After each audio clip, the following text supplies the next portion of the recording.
Folks who don't know me, I'm Hillary Hayden. I'm the organizing director for the Trade Justice Education Fund, which is a national organization working to stop the damage of corporate-centered trade deals and promote a positive vision for international trade. These Trade Justice Power Hour calls happen every third Thursday at 3 p.m. Eastern and cover a wide range of educational topics about trade policy for activists across the country.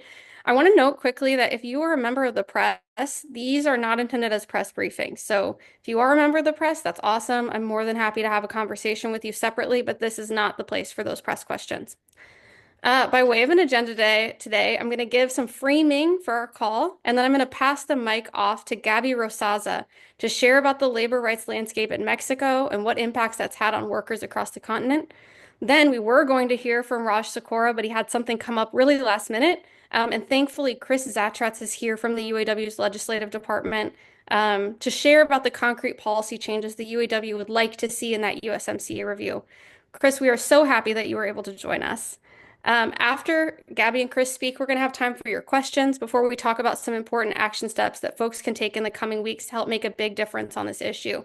So as we go along, please put questions in that Q&A feature for Gabby, for Chris, for me. We're going to get to as many of those as we can at the end of this call. So let's jump in. If folks have been on any of our recent calls, you'll know that one of the top issues facing the trade justice movement this year is the USMCA review. The USMCA, or the US-Mexico-Canada Agreement, is Donald Trump's renegotiated version of NAFTA, the North American Free Trade Agreement. Folks are going to get a little window into the alphabet soup of trade policy today with all the acronyms. When Donald Trump first ran for the White House, he promised that he was going to get the United States out of NAFTA on day one.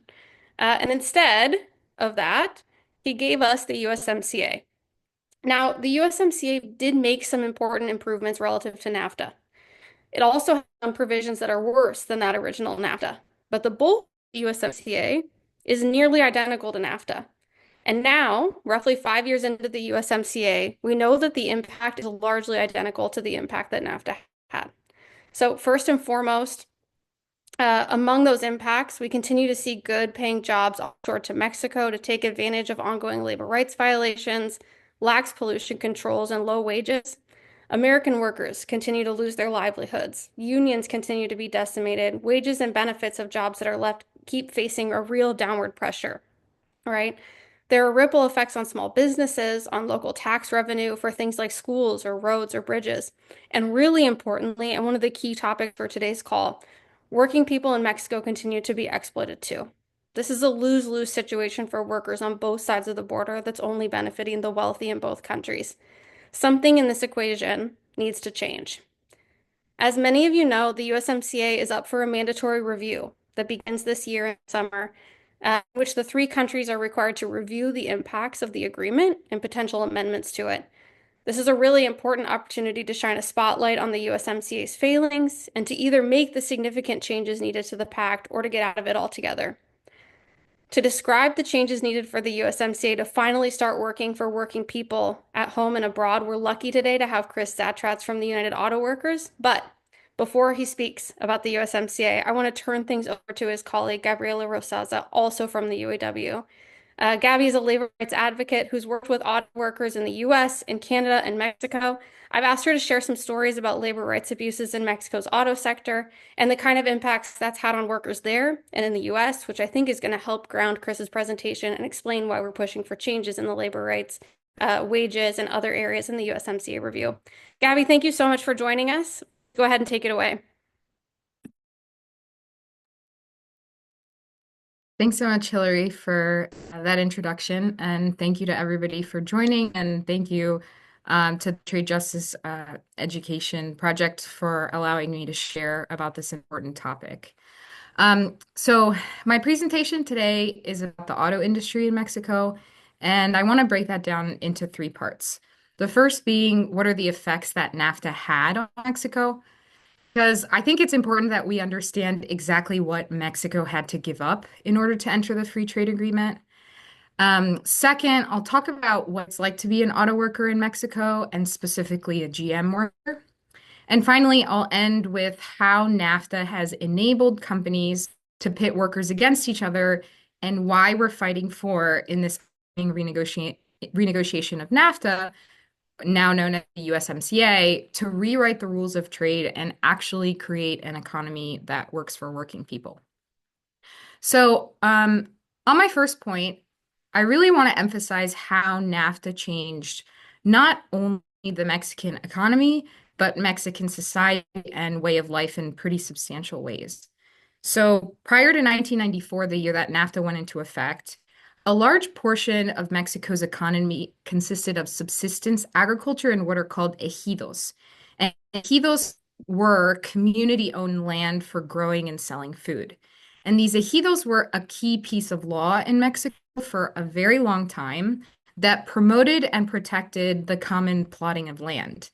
It was a major aspect of Mexican culture, of Mexican society, of day-to-day life, of the vibrancy of the local economy and entrepreneurship.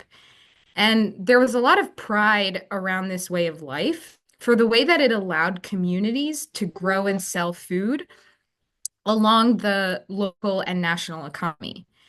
And the ejidos were a key remnant of the Mexican Revolution of 1910, the Mexican Revolution being the defining event of modern Mexican history. And I bring up the Mexican Revolution only to underscore that the origins of the revolution came from widespread worker strikes, from mining workers in the north to textile workers in Veracruz, and the peasant farmer uprising led by Emiliano Zapata that demanded agrarian reform in 1910. And it establishes very early on in 20th century Mexico a pretty progressive constitution that has land reform, and it establishes the core rights of workers in Mexico for the right to join a union and the right to strike. And in fact, in certain ways, Mexican labor law, even to this day, allows much stronger rights for workers than what we have here in the US. And I'll give a pretty interesting example. In the US, companies can hire scabs or outside workers to replace workers that are on strike. And in Mexico, this is actually illegal. It's still illegal. And workers actually have the right to completely shut down production in their workplace. And this is something that was a product of the revolution in 1910. So I give this little bit of historical context only to emphasize that when Mexico enters NAFTA in 1994, it completely flipped and upended the Mexican economy. NAFTA forced Mexico to transform much of the structural settings in its economy and the safety nets that it won in the Mexican Revolution in order to be more competitive in the free trade partnership. So you have almost every sector of the economy that's privatized. The community land ejido system is privatized, and the effects of that is that you have fourth and fifth generation campesinos who are forced to sell their land because of the influx of American corn that's flooding Mexico. And it's impossible for these small scale farmers to compete with US agribusiness. The pension system in Mexico disappeared, much like the attacks that are happening now to get rid of Social Security in the United States. Mexico got rid of its version of Social Security to enter NAFTA. The national railroad system disappeared, again, similar to what's happening to the systematic defunding of Amtrak in the United States. Mexico had that, and NAFTA killed it. And the energy sector made moves to disappear, to privatize in Mexico, but actually didn't fully privatize because of popular resistance in the 90s. But the point is that the major key sectors of the economy were privatized and the safety nets were eroded, which is where you see the reasons behind the very well-known political movement, the Zapatistas, which was an uprising of indigenous resistance in the state of Chiapas, reject Mexico's entrance into NAFTA because of the damage that they knew at that time that it would cause Mexican society, and because by fact, NAFTA would mean the end of land reform that was won in 1917 during the revolution. So you have two phenomena that happen in Mexico after the passing of NAFTA in 1994. Community land is sold, small farmers can't compete with US agribusiness, so people have no way of growing their own food and have to sell the land where they live. So the first phenomena is you have major migration from the south of Mexico to the north of Mexico, where people are now forced to enter the formal sector, whether and work in the maquiladoras or the garment factories in the north, or enter the mining sector or the auto sector. And all of those jobs are paying poverty wages because Mexico's main attraction to businesses in NAFTA is cheap labor.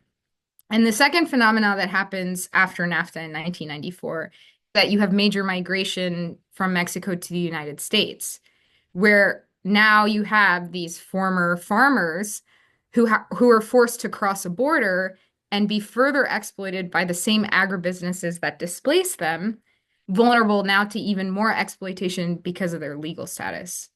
So I just want to start with this bit of historical context just to underscore what Mexico had to do to enter the free trade agreement in 1994. It had to change its constitution, it had to change its laws, something that the US or Canadian governments didn't have to do, and the effects that it had on generations of working families in Mexico. So, for part two of my presentation, I want to fast forward 30 years to 2025, and I want to zero in on General Motors. So, GM has three auto plants in Mexico, and there's one plant located in Silao, Mexico, which is about 4 hours northwest of Mexico City. And GM's assembly plant in Silao employs around 6,000 workers who make the GMC Sierra, the GMC Crew Cab, and the GMC Denali. And these are large trucks that are sold in the US anywhere starting between $45,000, can even go up to $60,000 plus, depending on the trim and the model. And in Silao, the assembly plant is considered one of the best jobs in the area in the state of Guanajuato. And in fact, in Mexico, these auto assembly jobs are considered some of the best jobs in the formal sector. So this GM plant in Silao is divided into two 12-hour shifts. You have the morning shift, which starts at 6 a.m. and ends at 6 p.m. And then you have the night shift, which starts at 6 p.m. and ends at 6 a.m. And I'll use the pseudonym of Cesar to describe the experience of what it's like to work in a GM auto plant. So Cesar told us that he works in the plant assembling the engines. And when he works the morning shift, he wakes up at 3 a.m. to make his breakfast and lunch. And it takes him about 15 minutes to walk to the bus stop, which picks him up at around 4:20 in the morning. Because otherwise, if he misses the bus, then he'd have to pay for a taxi to get to work, which would equal about one wage. Mind you that the company uh, doesn't just pick him up from his neighborhood and go straight to the plant, but it takes a lot longer because they stop to pick up workers along different points in the route. He told us that his morning commute takes about an hour, and then when he leaves his shift in the afternoon, the commute can take anywhere up to 2 hours. And at times he's getting at home at 8 or at 8:30 at night, where he really only has time to eat and shower and go back to bed because the following morning he has to wake up at 3 in the morning. So Cesar's weekly wage is 3,500 pesos, which is equivalent to $175 per week. So that means he's making around $35 per day. And in a 12-hour shift, this amounts to about $2.90 per hour. And I don't think I have to convince anybody here in this webinar that that's obviously not a family sustaining wage. So in order to supplement his wage, Cesar told us that he rents a car on his days off to work as a taxi driver. And then on the other day off, he also sells waffles and choco milk with his wife around the neighborhood. But he told us that it's extremely hard to pay his mortgage every month and to support his daughter in high school to pursue higher education. So I asked folks here, or in fact, let's ask the GM CEO who makes $27 million a year with this type of wage, where is there room for college expenses, for clothing, for going out, for entertainment and extracurriculars? And where is the time for this working parent to educate their children, to have rest and leisure and play if people are barely making it by? Now, I want to compare that to GM's profits just this year. And in particular, particularly in this plant. So the GM Silao plant, just this plant has consistently produced over 300,000 trucks per year. So you're talking about a single plant making 25,000 vehicles a month. And trucks have profit margins similar to luxury vehicles. In fact, SUVs are the most profitable vehicle that GM produces. And trucks generate anywhere between $10,000 and $17,000 in profit per vehicle. And in the last 4 years, GM has made $53 billion in operating profits. And GM's profits just in North America make up about 90%, almost 89% of the company's total profits. Last year, in 2024, GM made $14 billion in profits, and this year they're projected to make around $13 billion in profits just in North America. And so I want to put that into further perspective because the GM Silao plant has a sister plant in Fort Wayne, Indiana, that also makes the GMC Sierra. And Indiana, in the Indiana plant, thanks to the UAW stand-up strikes in 2023, workers now are making an average of $37 per hour. And in this Indiana plant, the plant makes anywhere between $15,000 and $25,000 in profit per minute, paying their workers $37 an hour, making $15,000 a minute just in this plant. So I can't do the math, but I can just imagine how much money they're making in profit per minute if that's what they're making in the Indiana plant, paying their workers $37 an hour. How much profit they're making in the Silao plant, where they're barely paying workers around $3 an hour. And if I were to play devil's advocate and say, oh, well, it's a different product and it's coming from Mexico, well, the response would be no. All of these companies have state-of-the-art global operating systems. So if you were to enter the assembly plant in Mexico and enter the one in Indiana, you wouldn't really even know the difference. But what you would know the difference is how much people are getting paid. But GM does not give consumers a discount just because their cars are made in Mexico for way cheaper. A Denali made in Mexico is the same price as a Denali made in the United States. So where do these profits go? Just last month, GM announced its plans to buy $6 billion in stock buybacks for its shareholders.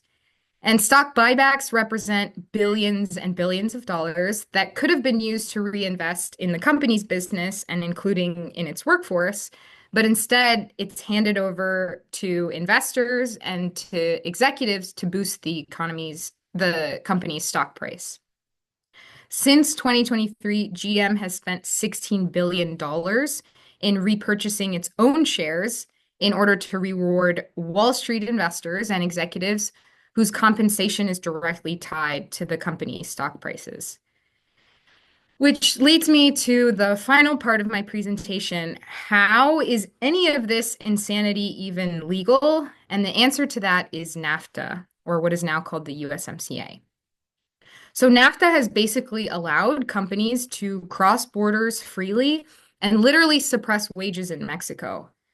Before NAFTA in 1994, a final assembly worker in the auto industry in Mexico was making an average of $6.65 per hour if you count for inflation. And by 2016, that wage was cut in half, where workers are now making around $3.50 per hour. And in the GM Silao plant that is active and has 6,000 workers, 30% of that 6,000 workforce still lives below the poverty line in Mexico. And a part of the reason that wages have been suppressed in Mexico is because for the last 7 or 8 decades, there was a very concerted effort from businesses, from the government, and from corrupt protection unions, otherwise known as charro unions or yellow unions, to artificially suppress wages in Mexico, all in the name of attracting foreign investment and to keep Mexico competitive. And you compare that to the effects that NAFTA has had in the United States, And NAFTA has also been used as a political weapon by corporations to suppress wages in the US because it incentivizes employers to ship jobs overseas when our members are at the bargaining table demanding 21st century wages. At every single negotiation, when our members in the US are fighting for $1 extra in their pockets, the company always threatens to offshore to Mexico.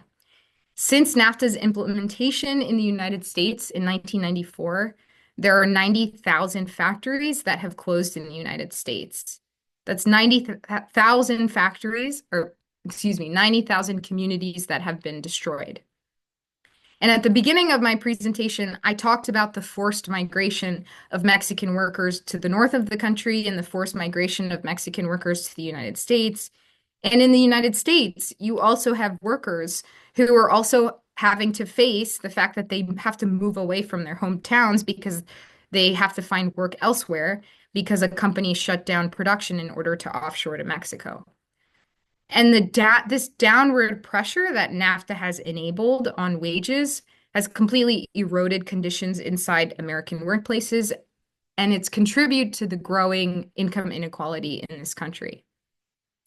So I'll end with answering the question of what do we want, which is something that my colleague Chris is also going to talk about. So what do we want? We think that it's about time to rewrite the rules. And our union is demanding a complete rewrite of this free trade regime that has completely fueled a global race to the bottom. Free trade agreements are meant to promote competition based on ingenuity and technology. They're not meant to promote competition based off of workers' backs. And we want livelihoods to be taken out of competition, and we want an agreement that lifts workers across all borders, not just one that protects the interests of the boss. We think that Mexican workers need to be made whole for the last 30 years of trade policy that has suppressed their wages. And we think that Canadian and American workers need to be made whole for the hundreds and thousands of jobs that have been offshored. We want to build power. And lastly, I want to end with this idea that our union wants to build power that transcends borders. That's the future of our union, and that's the future of the labor movement. Capital organizes globally, so workers need to organize globally, and the auto industry is not nationally bound, and so the labor movement shouldn't be either. More leverage for American workers equals direct dividends to our members. But I just want to emphasize that we refuse another free trade agreement that allows those at the top to take and take and take and take, while the workers who are generating the wealth for all of those billionaires can't even get by. And despite the decades of fear mongering that we've heard,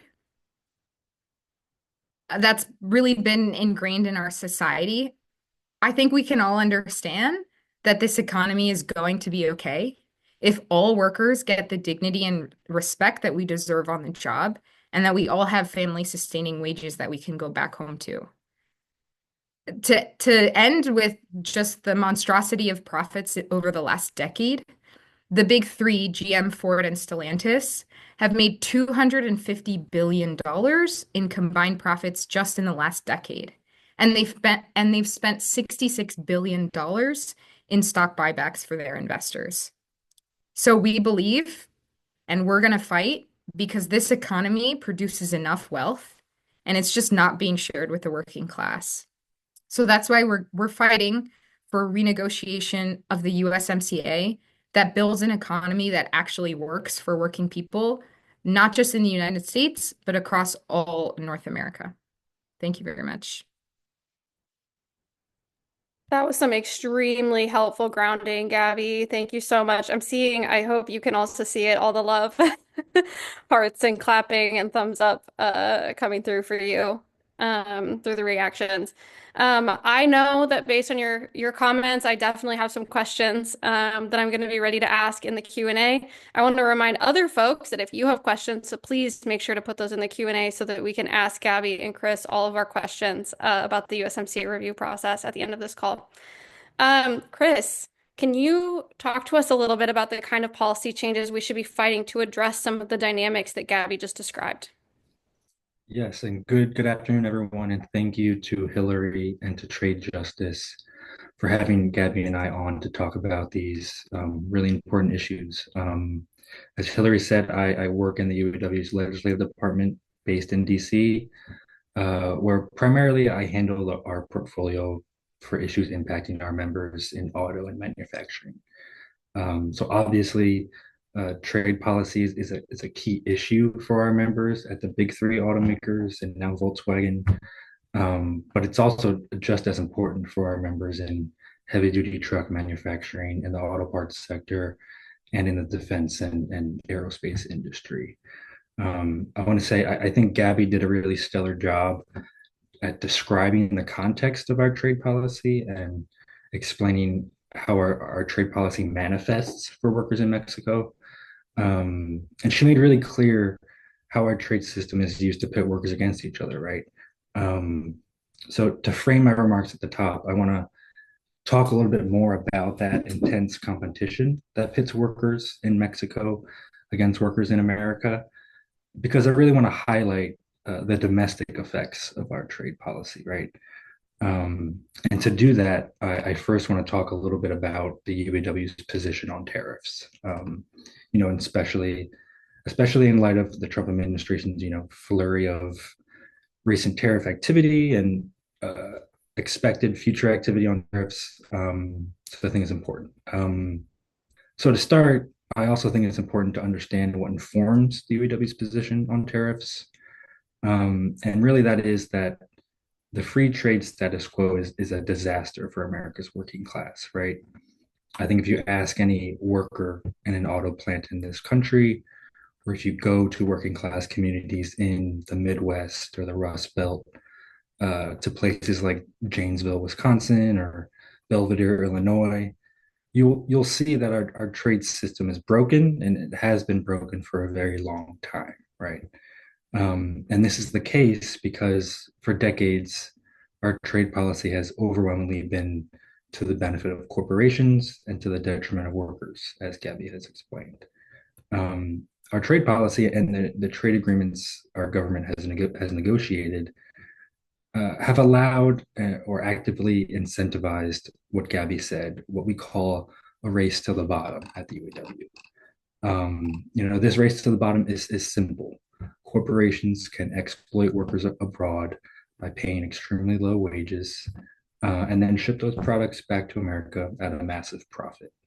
Um, so at the UAW, we believe that tariffs are a very important tool for penalizing that kind of corporate behavior, to make it, very costly for companies to offshore jobs in pursuit of the lowest wage and in pursuit of, minimal restraints on their profit seeking.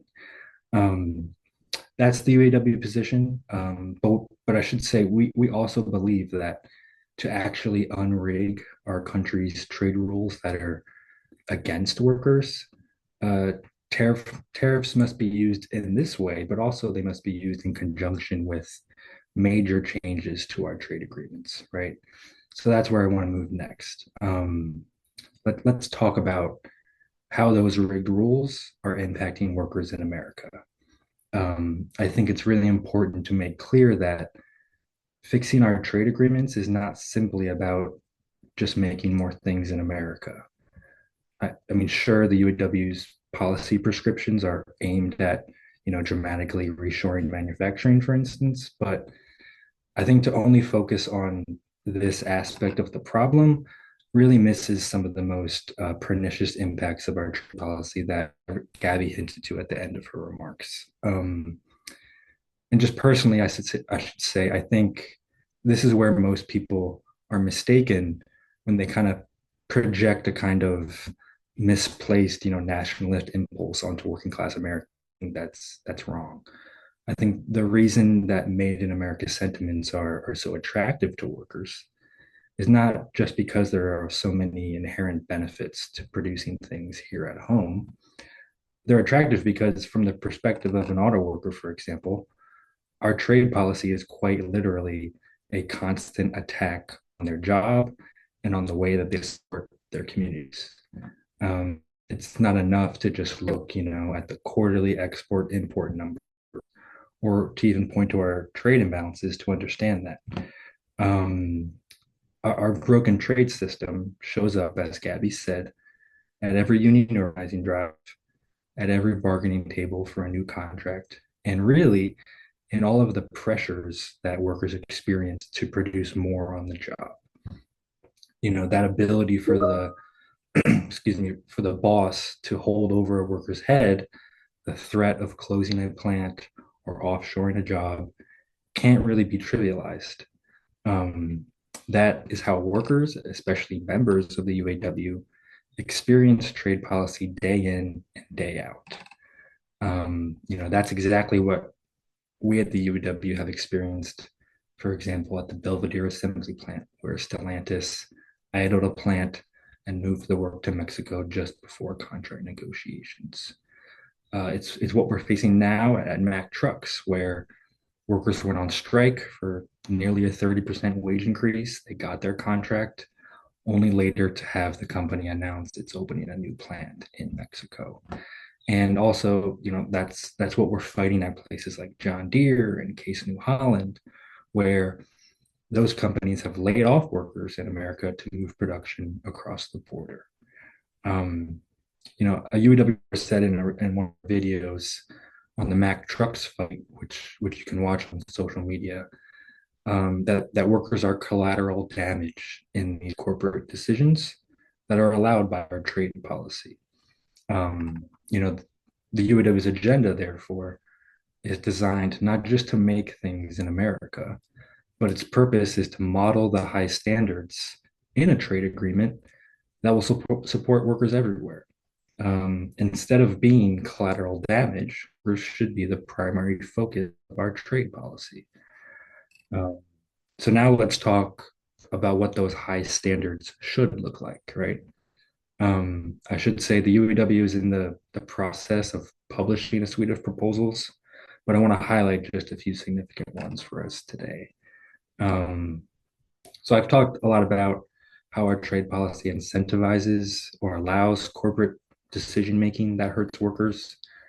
But this is even the case where our trade agreements provide pretty minimal restrictions on their corporate behavior. Um, that is to say, companies are flouting even minimal constraints on their behavior because our trade agreements allow it. For example, upwards of 30% of auto imports from Mexico fail to satisfy the USMCA's rules of origin requirements. This means that for about a third of auto imports, wages are so low, it is cheaper for companies to pay a tariff and not comply with the trade agreement's rules of origin. Um, so therefore, at the UAW, we envision a trade agreement that would compel corporate behavior to raise standards for workers. And we can do this by, expanding new rules of origin rules to key manufacturing goods outside of the auto sector. We can do this by strengthening new rules of origin rules so they're simple to comply with if imports meet a very high bar on wages and content rules. And we could do this by strategically using tariffs to set a floor, right? So that companies have every incentive to comply with new rules because they'll face a stiff penalty if they don't. These changes would require some, technical changes to the USMCA's rules of origin.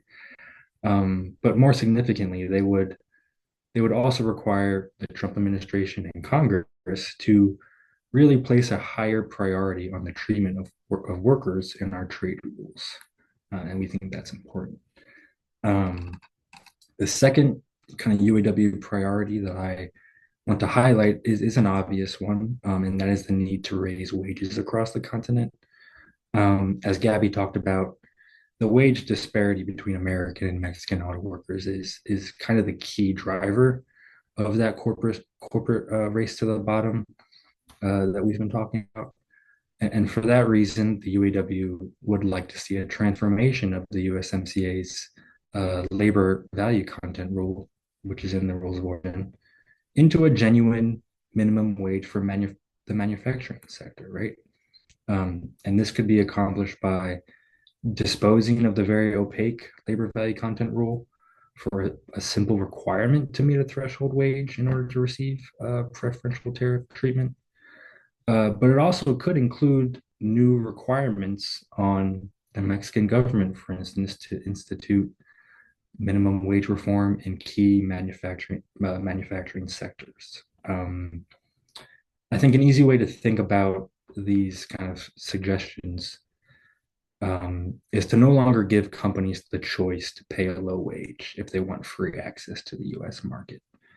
And obviously, the goal here would be to raise standards across the board so that we no longer have the whipsawing of workers here and in Mexico that functions ultimately to suppress wages, right? Um, and we also see a real need to establish penalties for offshoring jobs. Currently, there are no mechanisms in the USMCA to respond to the offshoring jobs that occur, as a result of that corporate pursuit for lower labor costs. On the contrary, the USMCA does nearly everything to incentivize offshoring for that purpose. Um, the labor value content rule, for example, has been pretty ineffectual at compelling companies to raise wages to any significant degree in Mexico in a way that would disincentivize offshoring. Um, so for that reason, the UAW would like to see a rewritten USMCA that permits the parties the flexibility to respond to specific cases of offshoring with actual penalties. Right? This could include the revocation of preferential tariff treatment in that impacted sector, which would provide like a targeted cost on those companies that are engaged in offshoring. Um, and finally, I did want to briefly highlight um, that changes should be made to the USMCA's rapid response mechanism so that violations of environmental and health and safety standards are included in the mechanism, but also so that the mechanism is given more teeth to protect workers by giving workers the ability to bring complaints themselves via private right of action or some other forum.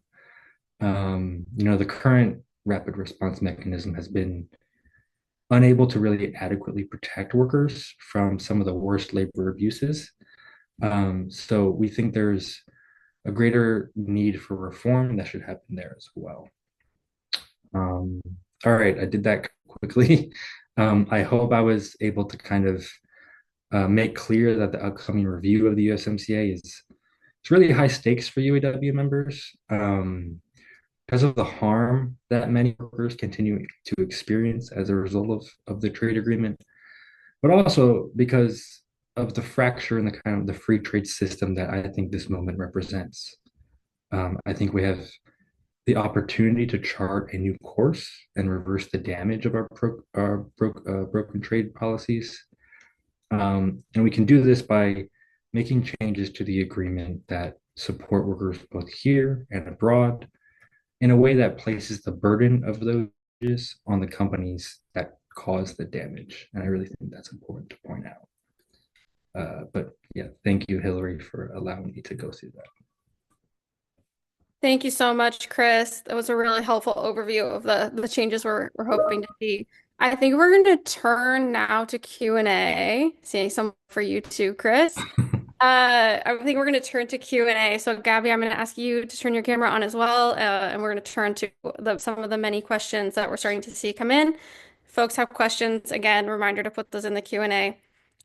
Both of you talked about wages and the wage differentials between workers in Mexico, workers in the United States. There's a bunch of questions in the Q&A about the wage conversation. I also get questions constantly right now from organizations that I'm reaching out to, sometimes from the Hill. And the main push of those questions is really, can you expect that Mexican workers are going to earn the same wage as workers in the US and Canada? And, I might frame that or answer that question differently and say we can look right at the past 30 years and see the impact of not taking on that question about wages head on. But I just wanted to give you guys both the chance to respond to that and answer that question too. Gabby, do you want to go first? Sure. I mean, I think the fear mongering that you're going to get from corporations and investors in Wall Street is uh, the same strain of mongering that we got when we were asking for a $15 minimum wage in the fight for 15. GM has been making billions of dollars in profits for the last 30 plus years by suppressing wages in Mexico. And we have a core principle in the UAW of same work and same pay. And so we don't think that absolutely not. It's an excuse to say, oh, well, the North American market isn't going to be competitive if uh, wages are raised in Mexico. They've been competitive, suppressing wages to $3 a year. And as I said in my presentation, we want our livelihoods taken out of competition. If the big three can provide $66 billion in stock buybacks over the last 10 years, that doesn't mean that the pie isn't big enough to give workers the wealth that they're producing. It just means that they just don't want to. And, people in the labor movement know that power concedes nothing without a demand. And so our demand for the USMCA renegotiation is that wages in Mexico have to substantially go up. So the technicalities of that is something that we can get into. But what we're fighting for is for wages across North America to go up. And we're not going to take the excuse that it's going to make the United States or the North American auto sector less competitive. Yeah, and just to quickly add to that, the cost of a vehicle, a wage accounts for like less than 5% of the cost of the vehicle, right? So, um, automakers can more than afford to raise wages for everyone, and they're willing to accept, increased costs for a number of things, for complying with trade agreements, for shipping goods long distances, right? But they're not willing to, you know, accept increased costs for labor, because I think they don't want to give away that power that workers would gain from increased representation, increased wages, that kind of thing. So I think it's much more than the money. There's the power that workers get from a voice on the job and stability and that kind of thing that we should mention too. I think those are both super helpful answers to that question. Another question that I'm seeing a lot of threads about in the Q&A, that I also hear a lot about is, so the rapid response mechanism, right? And this combined with some labor reforms, I think, in Mexico have changed some things about the labor landscape there. I'm wondering if you could comment about the rapid response mechanism, those labor reforms, and kind of maybe what are the improvements that have been made, but also where are we trying to go here? Sure. So, Mexico had a labor reform, which was implemented between 2019 and 2023. And I just want to underscore how extremely important this labor reform was to democratize labor relations in the country. So some of the core tenets of the labor reform was that it established independent labor courts. It created a federal center, which is sort of like the equivalent of the National Labor Relations Board in Mexico. And the core piece of the labor reform was a nationwide legitimation election process, which is all of the collective bargaining agreements in the country had to go through an election to be voted on by workplaces, and either have their contracts either approved or negated by the workers. And this legitimation process was seen as a necessary thing in order to democratize labor in the country. And I think I need to provide a little bit of like context of why this legitimation election process was necessary. So if I can just backtrack a little bit, Mexico's labor history is very unique. So when I talked about the Mexican Revolution, that was led by workers and peasant farmers. This led to unions in very early 20th century Mexico to have a very big role in government. And in fact, they sort of became like an extension of the government. But then when you have Mexico's economy start turning into an export economy, and the interests of the state now become the interests of businesses and investors, there was a political alliance between government, employers, and what are known as protection unions, or in Mexico known as charro unions or yellow unions, that began systematically suppressing wages in Mexico in order to attract foreign investment. So you have these unions who are now occupying the space of real, independent, democratic, militant forces who are actually fighting to raise wages and raise benefits for workers, actually flip its role as a real union and actually suppress workers, punish workers, and even many times using violence to suppress any dissent within unions and within a workforce. And so in Mexico, before the labor reform, at a union election, the workers in the workplace would sit in the hall and raise their hands to vote for their union officers. So there was very little union democracy. And so this legitimation election process where, they had to go through an election for all of the contracts in the country um, was important because the purpose of it was that it would get rid of these protection contracts or these protection unions. The problem is that there was a major flaw in these legitimation elections, in that the rules of the elections allowed the incumbent union, these like historically corrupt unions, to organize and schedule their own elections. So a lot of conflict of interest there. Um, so there have been a lot of, I'll say, legal improvements to union democracy in Mexico, but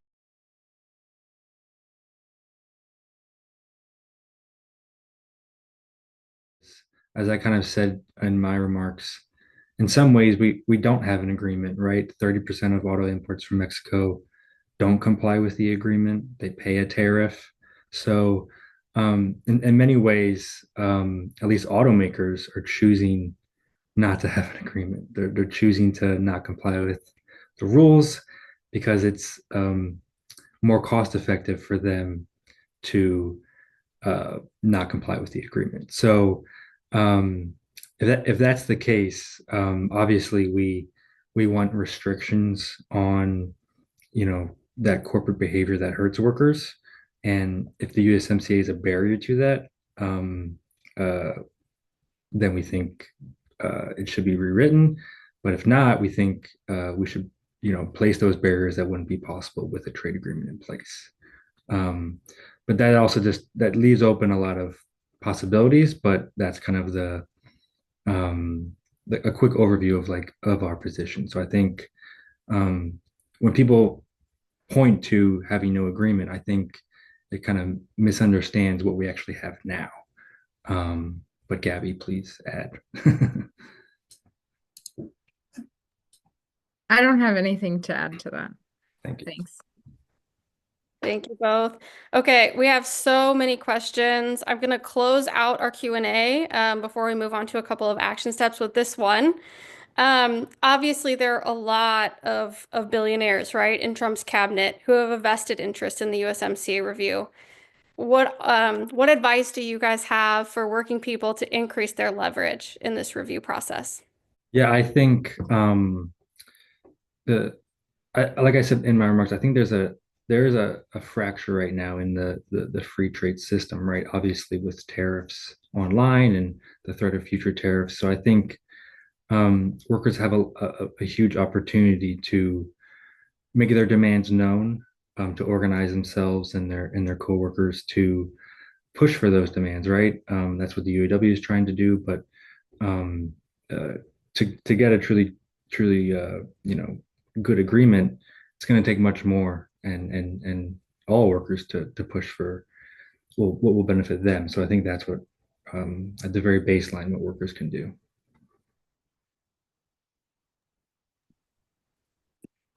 I think the power that workers have in this renegotiation is to tell their members of Congress and to understand that the free trade regime has been pushed by Republicans and Democrats. And under both administrations, it's been a disaster for working people in Canada, in the United States, and in Mexico.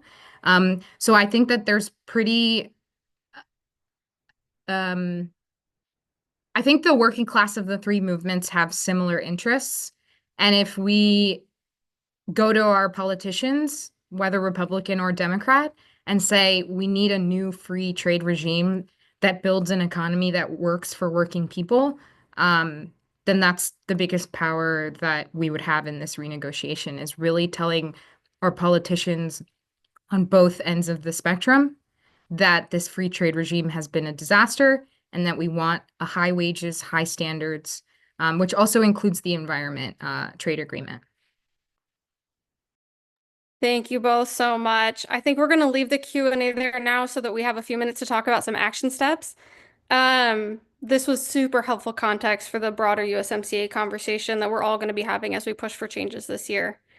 So ahead of that review process that's starting this summer, Trade Justice and many of our partner organizations have been working on a nationwide organizational sign-on letter, which folks who attend these calls regularly will remember from last month.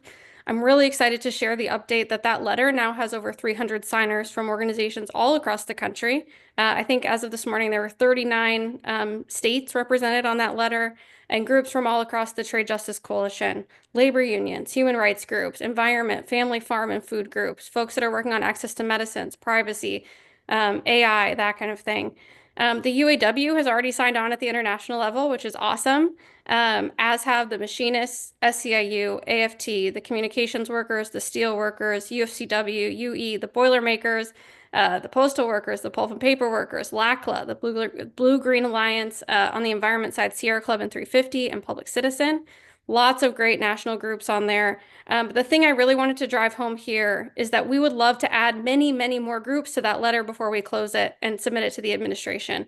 The letter includes asks around the ideas that you've heard today: raising wages, supporting good paying jobs continent-wide, supports removing digital trade provisions, supporting access to medicines, addressing environmental concerns, and strengthening rural communities. One of the most helpful things that folks on this call can do today and over the coming weeks when it comes to labor rights in the USMCA and to these other asks is to please share that letter with organizations that you're a part of, review the letter, sign on to it, share it with organizations in your network that you think may also sign.